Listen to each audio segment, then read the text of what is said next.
So whether we are talking about power and privilege and oppression, religion, elections, politics, your own grandparents, whatever, what is interesting about the concept of differently right is that it doesn't have to be your problem to actually be a problem for someone else. So if you can listen to someone articulating their problem, they have chosen you to receive this information. And when your response is, no, that is called not listening. Right? You get really, really frustrated at this person.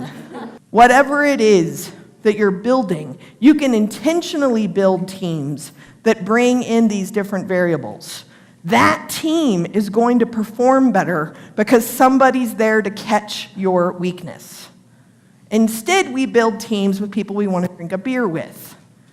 What if we drank beer? I don't even drink, I don't know. Let's say Dr. Pepper's. What if we drank Dr. Pepper's with people that frustrate us a little bit? Notice, I just said a little bit, right? Realistic. If you intentionally build a team that makes you just a little uncomfortable, you're going to get used to being uncomfortable. And when you're used to being uncomfortable, having an uncomfortable conversation becomes a Wednesday. Of the conversations you have to have with them, what are some of the most difficult topics? Racism, classism, sizeism, Islamophobia, hate crimes, violence in general, hate in general, ignorance in general, bias, conscious or unconscious bias. All of these things are challenging. So what happens is we pretend they're not things. But I didn't say anything that you don't actually interact with every day.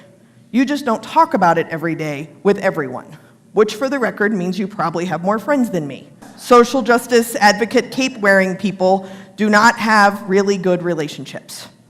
So let's just shoot with the best you can with what you got some of the time. Sound good?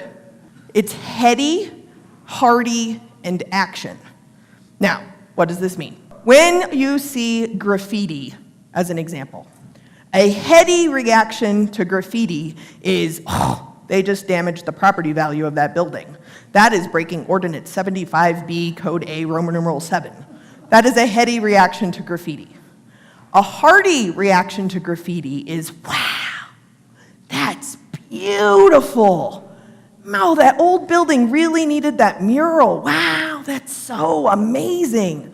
And an action-oriented is, I'm action-oriented, is how did they get up there? I mean, do you put it in a backpack and then what? Like, did they bring a car and a ladder? There is planning happening here. That's an action-oriented response.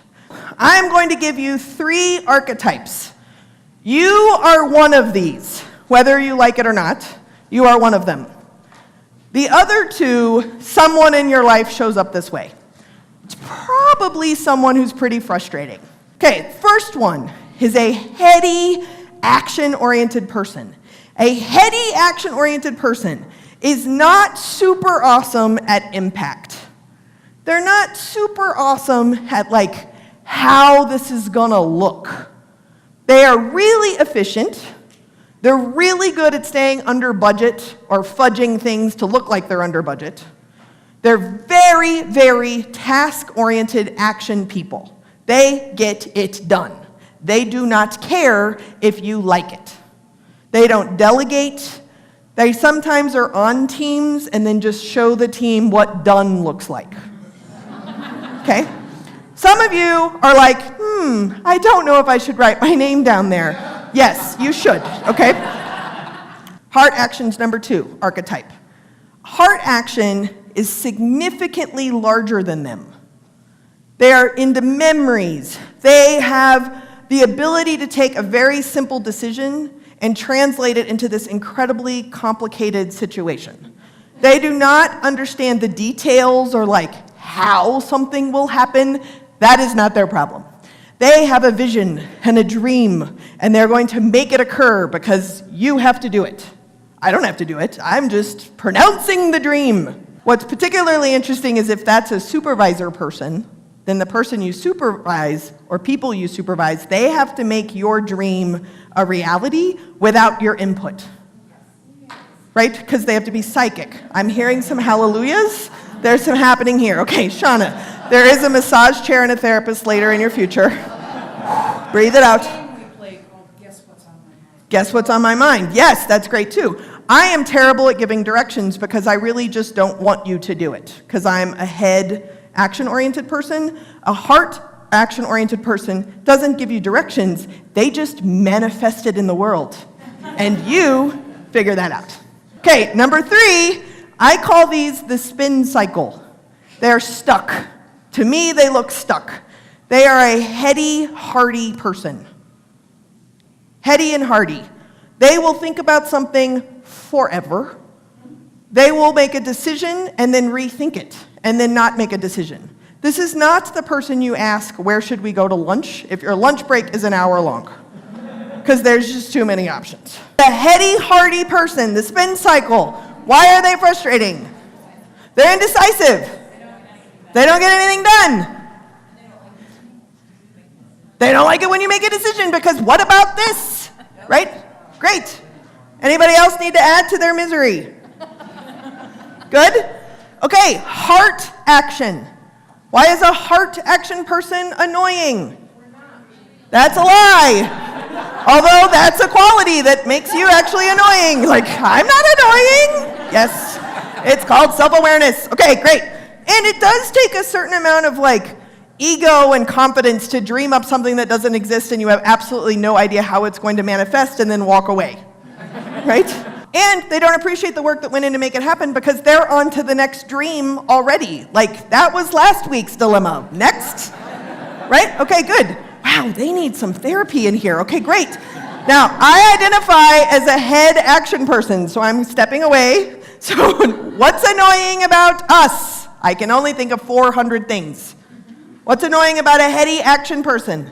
They make you feel bad if you haven't done it. Excellent. We call this accountability. It sounds sexier. Okay, good job. A heady, hearty person is Mother Teresa.